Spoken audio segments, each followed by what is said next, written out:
Hello, জেটকিং Kolkata ক্যাম্পাসে শুরু হচ্ছে masters in cloud computing and cyber security with artificial intelligence দিয়ে MCA। হ্যাঁ, এটা একটা ডিগ্রি কোর্স। ইয়েনেপোয়াম ম্যাঙ্গালোর ইউনিভার্সিটির সাথে টাই আপ করা আছে আমাদের। এবং এই কোর্সটা কারা করতে পারে? যারা ভাবছো যে আমি কোনো একটা আইটি সেক্টরে জব সুইচ করতে চাই, বা আমি আমার আইটিতে প্রমোশনের জন্য কিছু করতে চাই, বা আমি নন টেকনিক্যাল কোনো গ্র্যাজুয়েশন করেছি, arts, commerce, science, B Tech, anything, and আমি জবের জন্য ওয়েট করছি।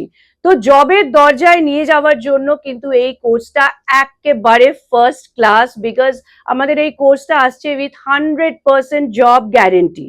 হ্যাঁ, ঠিকই শুনেছ, একদম চলে আসো জেটকিং এ। 5th আগস্ট থেকে আমাদের শুরু হচ্ছে এই কোর্সটা। এবং এটার জন্য আরো ডিটেইলে যদি জানতে চাও তাহলে কমেন্ট করো বক্সে।